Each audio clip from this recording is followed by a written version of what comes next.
আসসালামু আলাইকুম এভরিওয়ান, সবাই কেমন আছেন? আশা করছি সবাই খুব ভালো আছেন।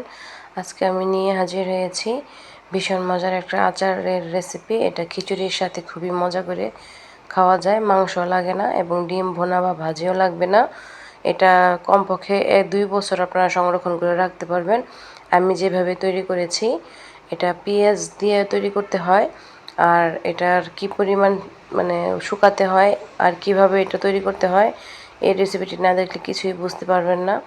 এটা আমার মনে হয় না যে সবাই খুব ভালোভাবে পারে। তবে আজকে আমরা এটা সুন্দরভাবে তৈরি করেছি, পারফেক্টভাবে। যদি রেসিপিটি দেখেন তাহলে এরকম মজার একটা আচার ঘরেই তৈরি করে ফেলতে পারবেন। ভীষণ মজা হয় আচারটি। চলুন দেখি আমি কীভাবে করেছি। এটাকে আমের ঝুরিয়া আচার বলে।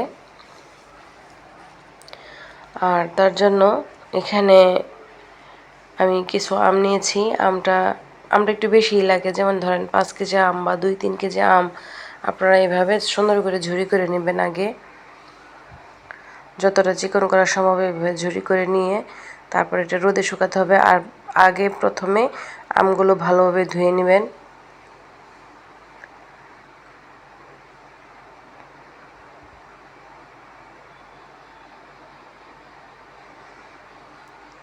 দেখতে পেলেন আমি এইভাবে সুন্দর করে ঝুরি করে নিয়েছি। খুব বেশি চিকন না এবং খুব বেশি মোটা না।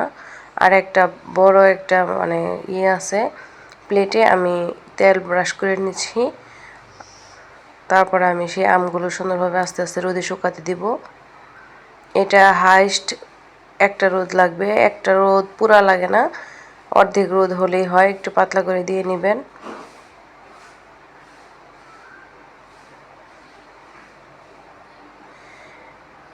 হাইস্ট একটা রোদ লাগবে এখানে আমটা শুকানোর জন্য। আর আমটা আমি 80% শুকিয়ে নেব রোদে। দেখতে পাচ্ছেন আমি প্লেটে দিয়ে নিলাম। এবার বাকি যে ছিল সেগুলো আমি অন্য অন্য প্লেটে দিয়ে নিচ্ছি।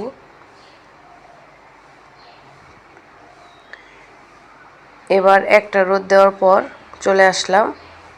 দেখতেই পাচ্ছেন আমি যতগুলো আম নিয়েছি সবগুলো এখানে এতটুকু হয়েছে।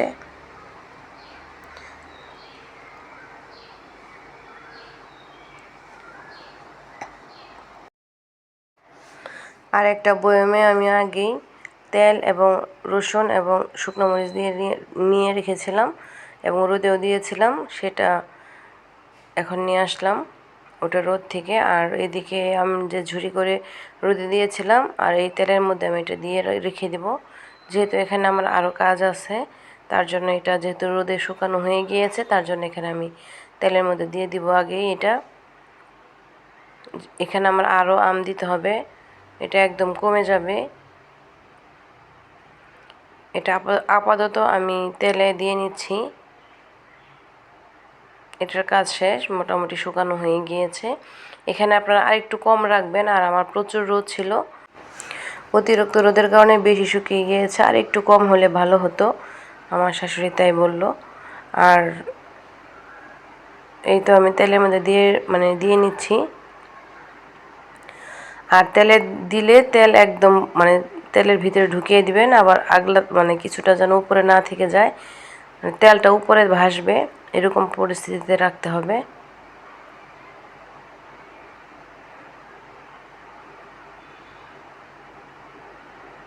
এই তো এইভাবে তেলটা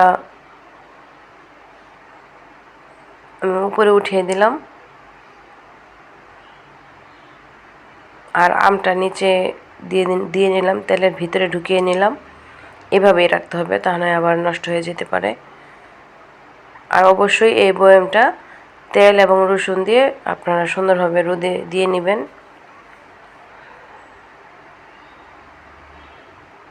এবার আমি এটা আবার রোদে দিয়ে নিব। এবার আমি কিছু পেঁয়াজ যেমন ধরেন 5 কেজি আমের সাথে 1 কেজি পেঁয়াজ ঝুরি করে নিয়েছি। এরকমভাবে এটার একটা মাপ আছে যে 5 কেজি পেঁয়াজে 1 কেজি পেঁয়াজ লাগবে, 5 কেজি আমে 1 কেজি পেঁয়াজ লাগবে। এখানে আমি আরও কিছু আম নিয়েছি ঝুরি করে। আর এখানে পেঁয়াজও ঝুরি করে আমি রোদে শুকাতে দিলাম। আর এটা হলো এক রোদ লেগেছে, এখানে পেঁয়াজটা আমি আরেকটা রোদ দিব। আর এই আমটা আমি যে এখন দেখাচ্ছি, এতটুকু রোদ হলেই আপনারা তেলের মধ্যে দিয়ে দিবেন। এই যে এতটুকু রোদ হলেই আপনারা তেলের মধ্যে দিয়ে দিবেন। এবার এই তো একটা বাটিতে এখন আমি যে পেঁয়াজগুলো শুকাতে দিয়েছিলাম সেগুলো নিয়ে নিলাম। আর এখন যে পরে যে বাকি পেঁয়াজটা রোদে শুকাতে দিয়েছিলাম সেটাও নিয়ে নিলাম, সাথে একটু লবণ দিয়ে নিলাম।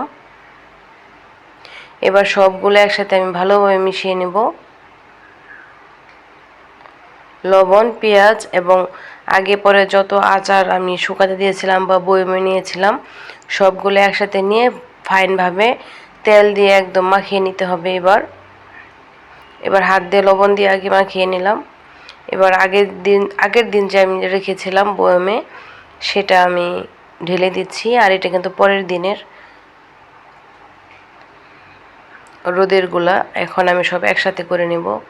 একসাথে করে তেল দিয়ে ভালোভাবে এটা আমি মাখিয়ে অ্যাডজাস্ট করে নেব।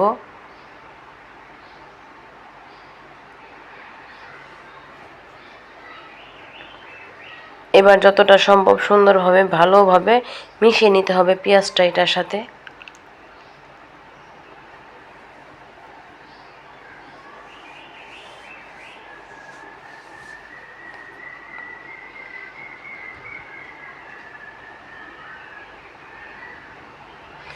আর দেখতে পাচ্ছেন যতটুকু তেলে এতটুকু তেলে কিন্তু হবে না, তেল আরও লাগবে।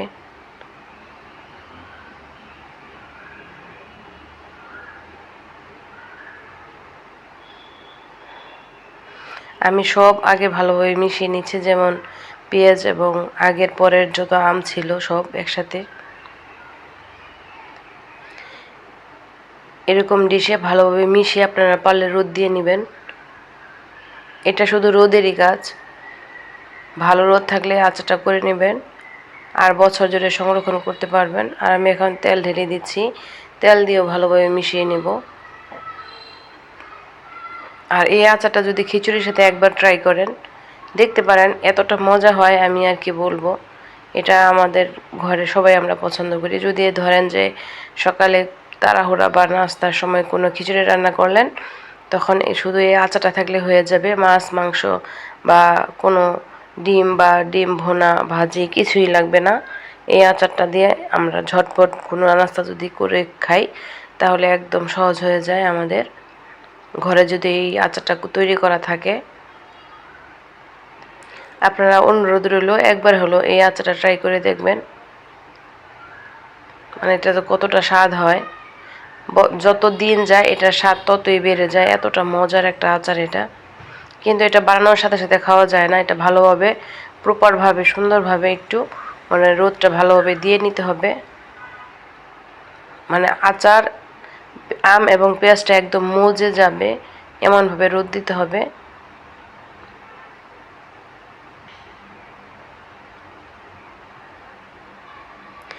এটার সাথে সাথে খেলে এটার মধ্যে কোনো টেস্ট আসে না। এটা কিছুদিন রাখার পর ঘরে অটোমেটিক টেস্ট চলে আসে। এটা বুঝতে পারবেন না যে এটা কতটা মজা যদি না খান।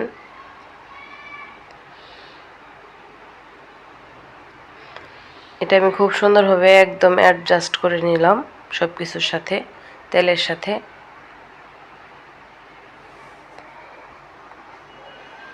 আর এটা তো মানে মোটামুটি মিশানো হয়ে গিয়েছে।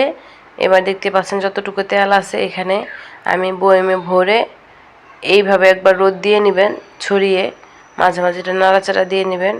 আর আমি রোদ দিয়ে নিয়ে এসেছি, আর এবার এটা আমি বয়মে ভরে রাখবো আর মাঝে মাঝে রোদ দিব।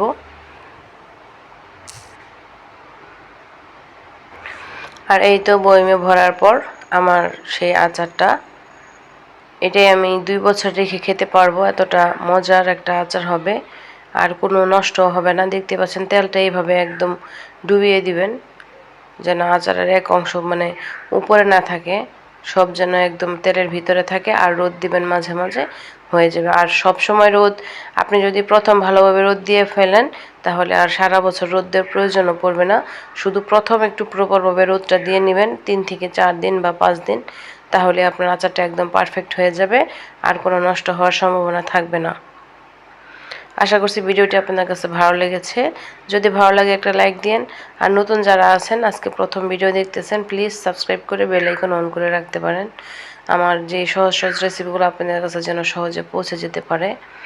আজ এই পর্যন্ত, সবাই ভালো থাকবেন। আসসালামু আলাইকুম রহমতুল্লাহি ওয়া বারাকাতুহু। আল্লাহ হাফিজ।